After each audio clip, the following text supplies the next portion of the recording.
name is Jarvis Lepper. I'm the host of Voices on the Journey. This is African Heritage Month, and today I have Valerie MacDonald. Welcome to the podcast. Thank you. Woohoo! Valerie is here to talk about her father, Maurice Ruddick. He was an African Canadian who survived the Springhill, Nova Scotia mine disaster in 1958, killing 74 men. And he was trapped with 6 other men for 9 days, 4,000 feet underground. And here's some interesting facts that I learned about Maurice.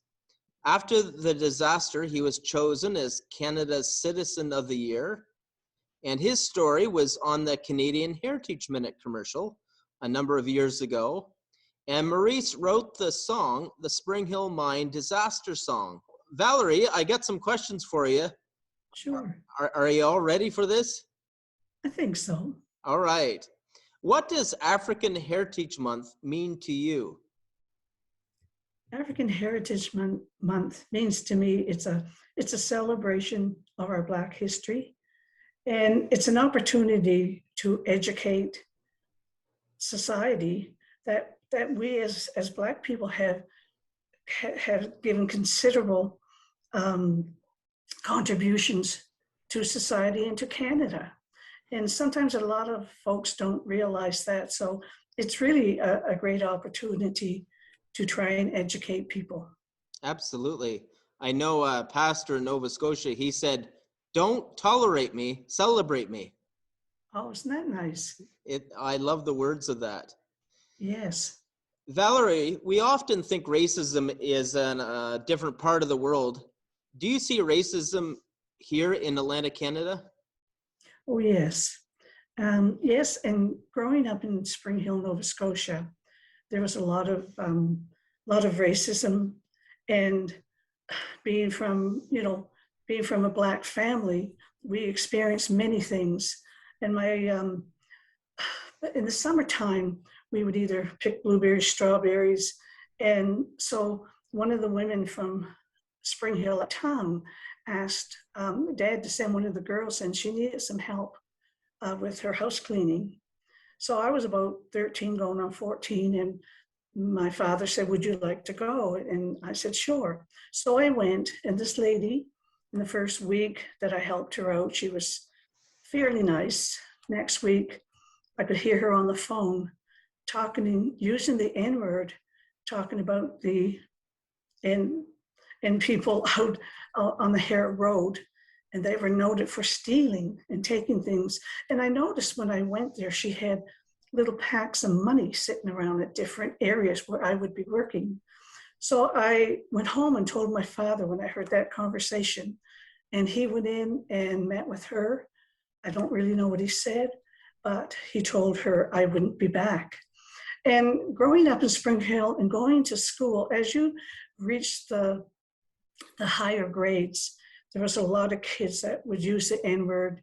They'd chase you, and if you had friends, some Black, some white, and they would call those white kids N-lovers. And I don't like the word, of course. And we would chase them, and sometimes we would slap them, or if we got a hold of them, but they were usually 4 or 5 together. And they would run and tease and make fun. And it was very sad when I think of it, because my brothers went to school and they were called the N-word as well. And other people from our Black community, and they would get beaten up, and there'd be fights quite often. Sometimes if we were around, we would go and try to help them or rescue them, or we'd try and fight back. And you never ever felt good about it. And there was one young fella in particular that used to chase me and my friends. And but when he was alone, he wasn't like that. But when he was with the rest of the group, of course, he felt stronger, and he would use the N-word a lot. And one time we caught him and we beat him, slapped him around a bit. And, you kind of feel bad about that when you get older. And life is hard enough growing up as a child and a teenager, and just all the different stages of your life, that you shouldn't have to fight for that and fight with people about that. It was a very sad time when you think of it. I mean, there was many, many good times. And a lot of the kids, I think, were following what other kids did, what they heard. Some of them didn't know what it meant, like some of the white kids. Some of them didn't mean it, but they were just following, the older kids and thought they were being funny. There were some that did mean it, but there were many that didn't. And the school, the teachers in school were fantastic. There wasn't one racist teacher. They were wonderful. And when they seen in our community, because the minds were closed, and when some of the children maybe lost their fathers and their mothers, they would get bags of clothing or little toiletries, and I was asked to pass them out to some of the girls in our community. But they were very, very wonderful teachers. I have to say that, just beautiful. And in the school, we were never segregated. We were always together. And we sat wherever the teacher put you. And those are the fine memories and the really good memories that give you hope that, there are people out there, a lot of people that do care, and they care about Black history and they care about Black people. And the other thing was also, I noticed, like, we grew up in a very diverse community.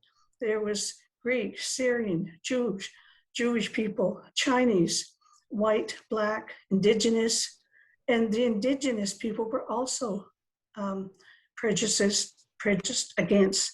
And we kind of stood with them and stuck up for them. And then there were kids who were very poor, and we all took each other in. And it was so awful to know that we grew up in that kind of community, and it was beautiful, because our family always accepted everybody the best we could. So if you see racism occurring today on your journey of life, how would you respond to it? If you saw someone using wrong words towards another race and you had that opportunity to talk with them, what would you say to them? Well, first thing I'd ask them why they were saying that. And I would tell them that it was wrong and that it doesn't right, and what are you judging it on? And I would try to explain to them that we're all God's children, and that we should show respect and kindness towards each other. And also my granddaughter, when she started school here in Riverview, she experienced racism. The first day she was in the kindergarten class, and there was a young fella sitting beside her, and he told her he did not want to sit beside a brown girl. Well, she came home, of course, in tears, and her mother went to the school, and they contacted the parents, and it was taken care of from there. And also, when I became engaged to my husband, his grandmother heard that he was engaged to a Black girl, and she told him that the grandfather, who was passed away, that he would turn in his grave if he knew, because we were going to have these Black babies. And he was 18, and he wrote his grandmother a letter, and he said, I'm going to marry this person, this woman that I love. And I think my grandfather would be very pleased to have met her. And so, I mean, as a young man, he stood up for me, and I just thought, I got to marry him now. You got yourself a good deal. I did. So silence is not the solution. We certainly have to be a voice. Yeah, and sometimes it's hard when you come up against it. Like when I lived in Hampton, saw it there, I saw it here. I was at a Bible study with a lot of nice people, and some woman decided she had to make a decision about something in the group, and she says, "Meeny, meeny, miny, mo." Catch, as you know, I don't know if you've heard the Yes, phrase. yeah. And she said this, and I was startled because here we were at a Bible study in the name of the Lord, and I walked out. And You I say, stood my Bible outside. doesn't teach that stuff. Yes, and I walked out and I was very upset. And it takes you back to the old memories of when you were prejudiced against. And I called my husband in the cell to come pick me up. And one of the gentlemen in the group come out and said, "Oh, you're overreacting." I said, "Do you think so?" He said, "Yeah." I said, "When we grew up, we said that all the time on the playground, out in the schools. Everybody said it." And I didn't answer him, but I was glad to get out of there because I was shocked. And another time in Hampton, I was singing at the singing at the United Church. And when I was finished, this woman from the choir, whom I knew really well, she came down and she's feeling my hair. She goes, "Oh, your hair is so fine. I thought it'd be like your father's on the vignette." And I said, "And it's curly too," she said. And I said, "Well, you know something? You know, all races have curly hair, straight hair. We're all a different variety of colors and hair qualities and other qualities." And she said, "Well, I just had to find out." And I looked at her and I said, "Well, I think you might want to know that that is not my father. And that is a gentleman, an actor from Montreal, playing the role. The vignette was made after my father had passed away." She turned. She didn't know what to say. She felt foolish, but I don't think it mattered very much. But I had to defend that, and it's not always easy to do that because you like I said, it takes you back to when you were growing up, and it's funny, you get to know and feel the people out. And when you went into the stores when you were growing up, they would be looking at you, following you around. They never said hi or hello, come on in. But the minute you stepped inside that doorway, you were being followed around. And has nothing to do with paranoia. You just knew. And sometimes it was very insidious. And when it was happening to you, the people were sneaky about it. And my granddaughter was also saying, like, it's like 40 years later, and kids are still feeling her hair. And they said they don't perceive her skin as beautifully brown. And they said they don't perceive her as being black. And her hair is so fine. They were just amazed. And this is like in the last couple of years or a few years or so. And they said, "Oh, we hope we're around when you have a baby because black babies are so cute." And I'm sorry. What do you think it'll take for people to see that God is a creative artist? He's created all people. What will it take for people to see that he is creative with his creation? Well, I really don't know, but I think first they have to be believers. Have that heart change when they come to God? Yes, and if they are searching their own soul, those things, many things should come up, and perhaps they will be taken care of. I don't know, because people don't change that easily. They can change and they will change, but I mean, when you look around at all the different colors and all the different varieties of people, and in the Bible, you know, you do get some indication that there were different races, and there's always fighting and things going on for power and what have you, and you know, the Romans against the Jews or different things like this, and I don't know if people can relate to that or if they even care, you know, about their own prejudice. It's hard to say, but I think bringing the awareness and talking about, you know, Black history and all races, I think it really begins in the home, because a lot of it starts in the home, and kids mimic, and kids pick things up, and they pick it up from other kids, and they keep that inside them. And every opportunity they get, oh, there's an opportunity to disgrace or say something nasty about somebody. I mean, we're all human, but I think the racism thing is very powerful in all races, in all races of the world. And it's very sad to see that, because God did make us all.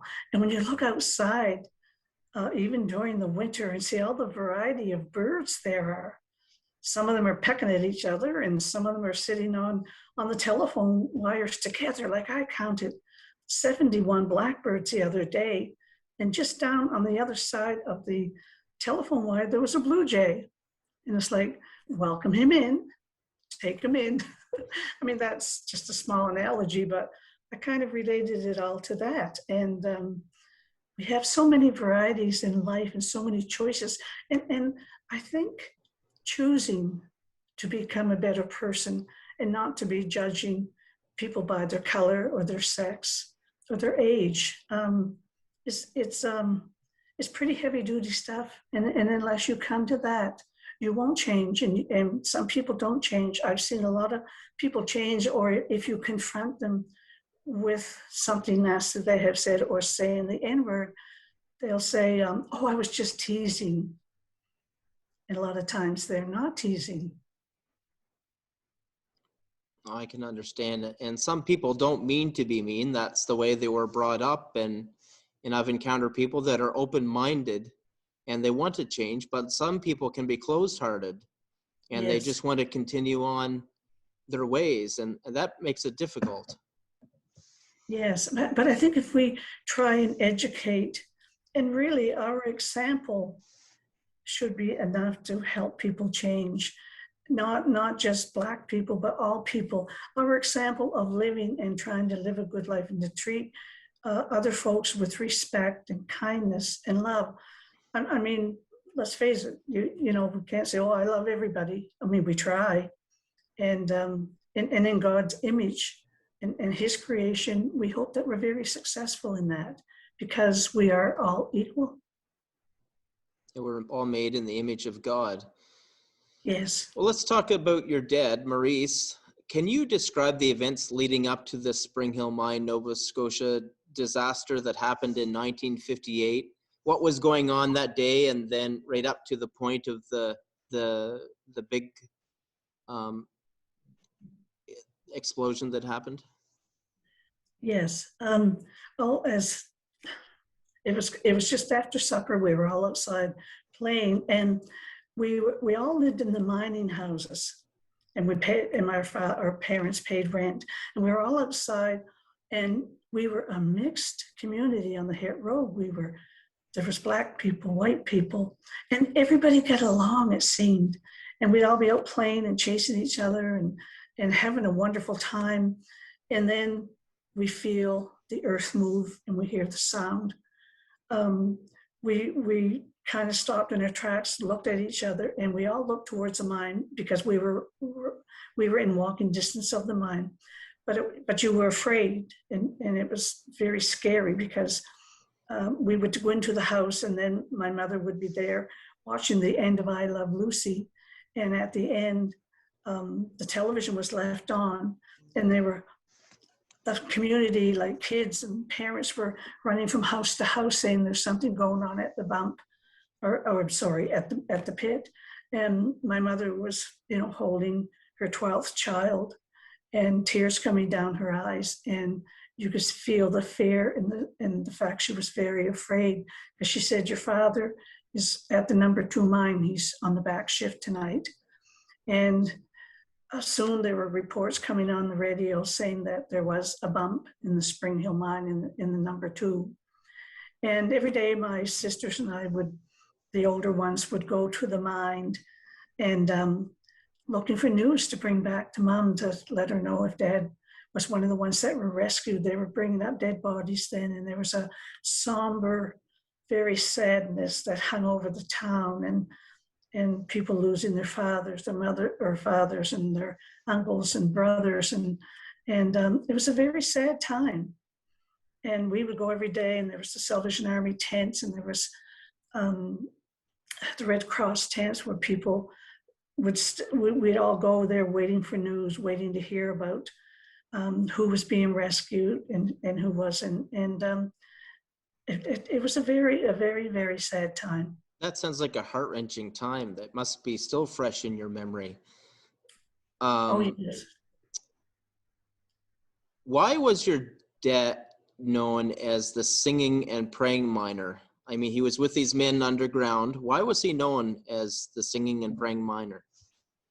Well, he always sang, and when the men went down into the mines, they all sang, told jokes, and Dad was always writing little stories about you couldn't wait to get in, go to work to get away from your nagging wife, and he was quite funny, and he would make songs up. So you And then he boosted the also, morale.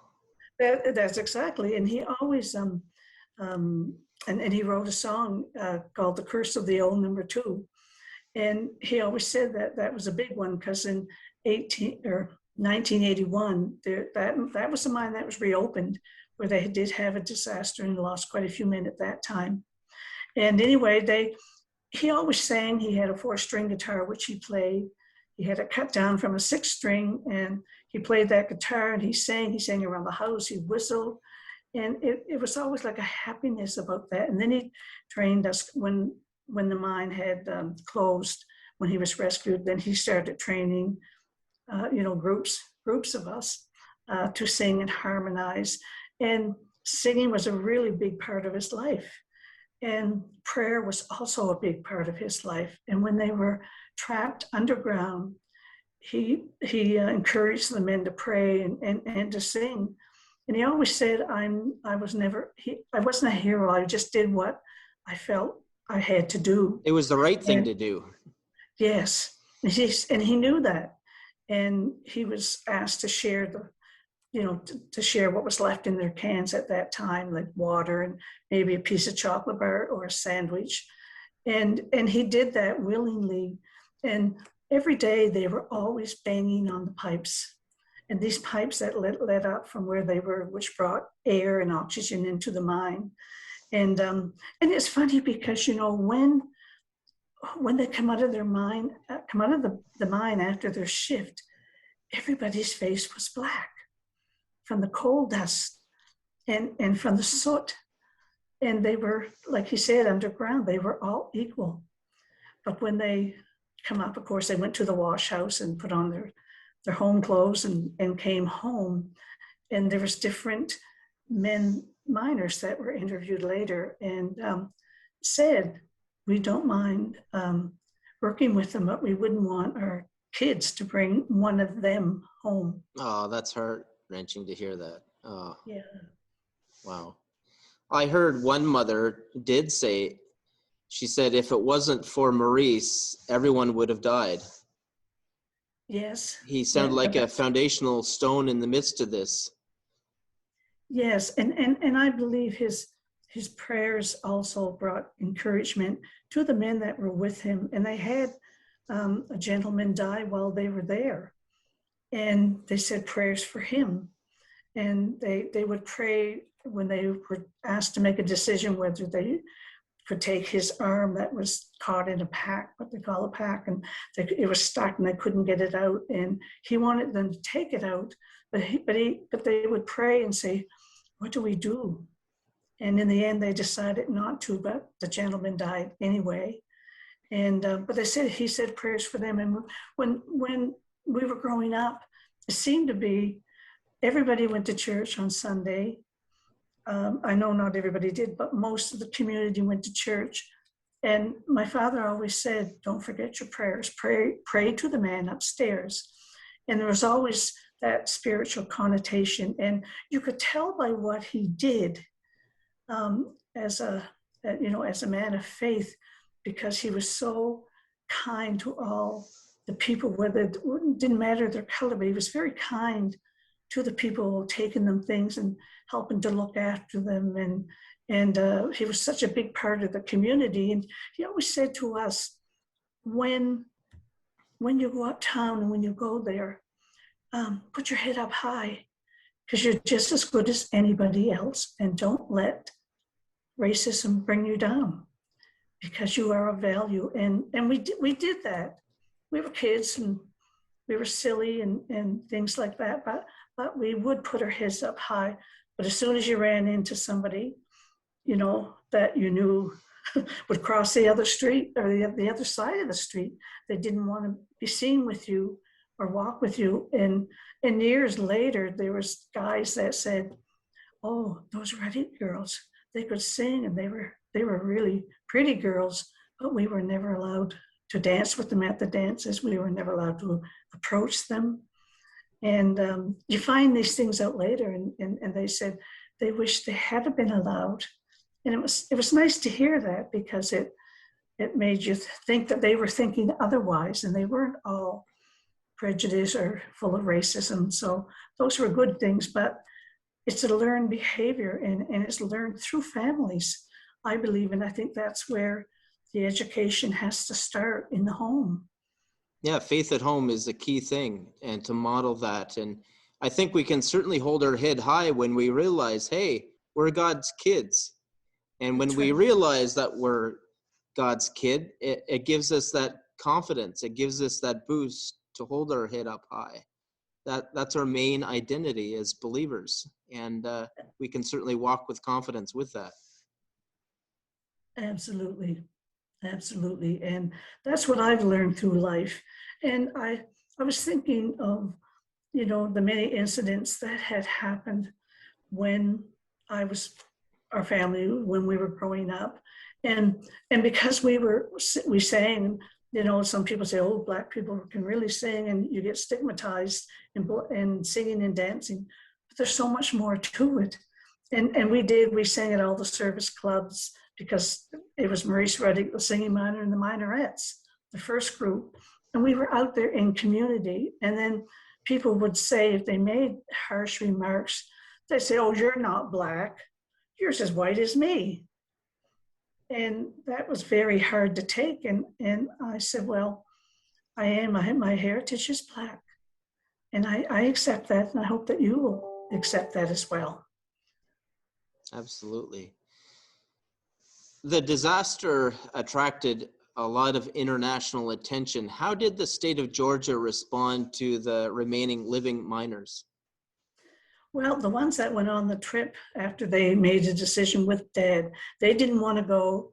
And my father said, no, where are we ever going to get a paid vacation? We need to go and see the rest of the world, even though there was segregation and it was right at the tip of the civil rights movement.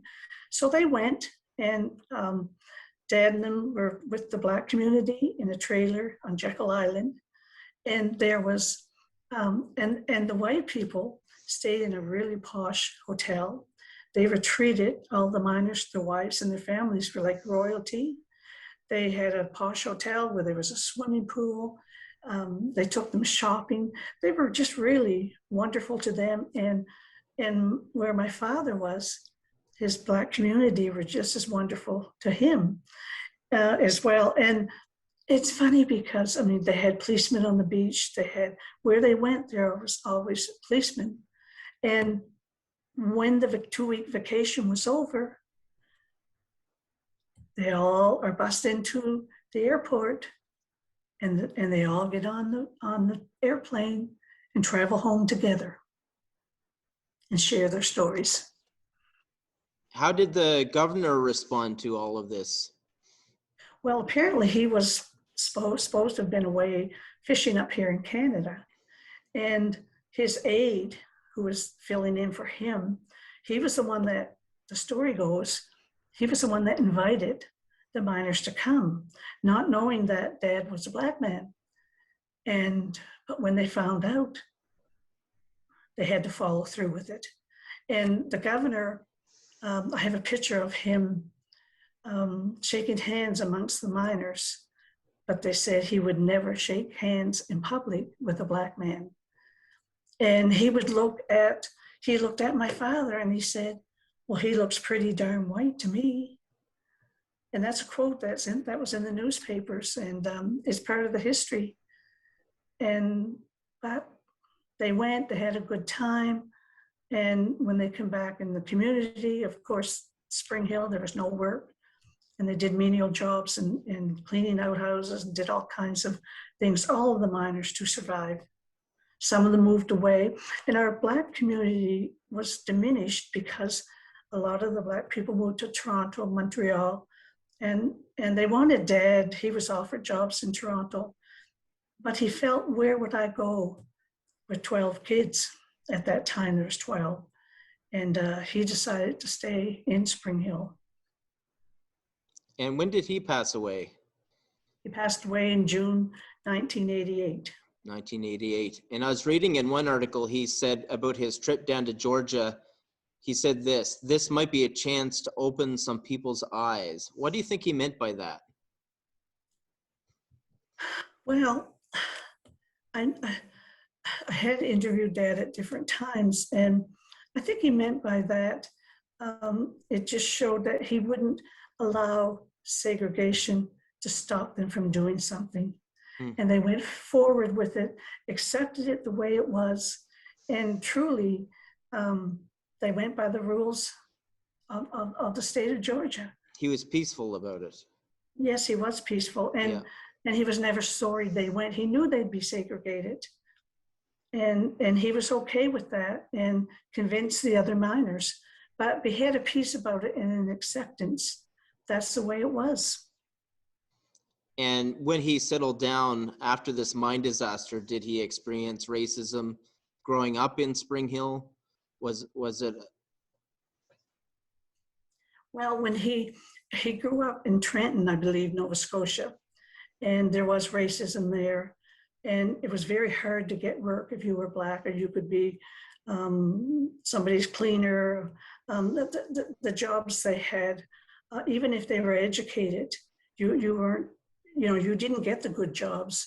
And he said it was very hard growing up. And they knew by your name, oh, well, that's associated with Black people. And it was very hard. Even when he came back from the mines in Springhill, and when the media, he was such a character that the media really wanted to interview him and what have you. And a lot of the other miners or their families were very upset that, who does he think he is attitude? He's just a Black man. We've heard those stories, and it's very hurtful. It's not that he asked for them. And he always said the dragermen were the heroes. They were the ones who were bare-faced miners who came into the mines and gave their lives to rescue them. He said they were the heroes. And when he received Canada's Citizen of the Year award, he said, I am accepting for all of us, for the town of Springhill. He seems like a man of humility, a man who has left a legacy. And you must be so proud of that, and to share his story. Yes, I am, because it's part of my story too. Just one more question. What would you like to say about racism? What's on your heart that you'd like to share with people today? Well, yeah, I feel that racism is a very dangerous thought pattern that leads to so much hatred. It leads to bullying. It leads to fighting. So many other things that it leads to, and I just see it as so wrong. And we can change. We can change the world by fighting for our rights as human beings. And we're all God's children. And I think if people could really understand that and realize we are all equal. And that's how God made us. He made us equal. He made us to love each other. And we, I think, I don't know if racism will ever go away, because it seems when you think everything's fine, you turn another corner and it rears its ugly head. But I think fighting for and educating and making folks aware that we are all equal, because our skin is a different color, or because we talk a different way. And I know a lot of society and a lot of folks of different races have experienced racism in their own way. But I think we need to continue to spread the word and to fight for it and educate people, even on a personal level if we can. because, as I said, we are all God's creation. We were made in the image of God.